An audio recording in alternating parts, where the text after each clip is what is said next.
Have you ever felt like you're talking, but is anyone actually listening? Like your prayers are just hitting the ceiling? Well, today we are going to completely unpack that feeling. We're going to get into a really practical guide to finally tuning in and hearing God's voice with real clarity. It really all starts with tackling this one single powerful lie. The idea that you just can't hear God's voice. It's a thought that's designed to keep you feeling disconnected, maybe even a little alone. But what if it's just not true at all? Okay, think of it this way.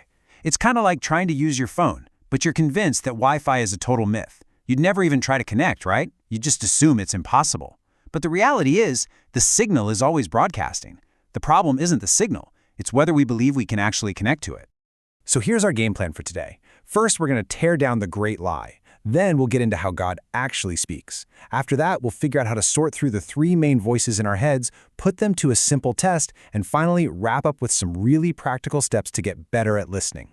All right, let's dive right into section 1, the great lie. We're going to take apart the single biggest myth that stops people from hearing God. So right here in Scripture, we get this foundational claim. And listen, this isn't a maybe or a sometimes. It's presented as a core feature of the relationship. Jesus says his followers hear his voice. It's an expected part of the deal, not some rare, mystical exception. And this right here is the big shift in perspective we need. So often we're waiting for this booming voice from the clouds, but we're totally ignoring a constant quiet broadcast that's already happening. It's less about God needing to shout, and a whole lot more about us needing to learn how to tune in. Oh man, this is so crucial to get. This idea that only special people, pastors or prophets, have a direct line to God is just a flat-out myth. Seriously, think about it. The Bible is filled with stories of God speaking to everyone. This ability, it is for you. Okay, let's jump into section 2, how God actually speaks. And I'll give you a little spoiler alert. It's probably not what you're thinking. So how does it really work? Well, try to think less about an audible voice and more about something like telepathic communication. A thought is transferred directly, mind to mind. And that little piece of information fundamentally changes everything, because we stop listening with our ears and start paying attention to our minds. So, what does that actually feel like in real life? Well, it's the subtle stuff. It's that gut feeling or impression, that dream that just sticks with you, or maybe a Bible verse that just pops into your head at the exact right moment. It's a whisper, not a shout, and that means you have to be still to hear it. Okay, this brings us to the big challenge, which is what we're talking about in section 3. 3 voices, 1 mind. If all of this is happening as thoughts inside your own head, how in the world do you sort them out? I mean, this is it. This is the million-dollar question, right? Our minds are noisy places. We've got our own logical plans running, and then we've also got these negative, destructive thoughts that pop in. So how do we pick out that third voice from all that noise? This chart is an incredibly helpful tool for that. See, your own voice, that's usually logical, pretty neutral, focused on planning things out. The enemy's voice, it's the total opposite. It's harsh, accusing, it just fills you with shame and makes you feel hopeless.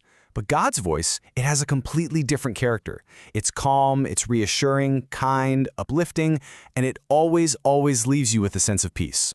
And here is such a powerful example of this in action. I mean, just imagine being deeply hurt, maybe angry, and the thought that comes to you isn't about revenge, but about compassion. Pray for him. That is a perfect picture of the kind, guiding, and honestly often counterintuitive nature of God's voice. It so often goes against our natural human reaction. So, now that we know how to spot the differences, let's get even more practical. In section 4, we are going to cover a simple test you can run any thought through.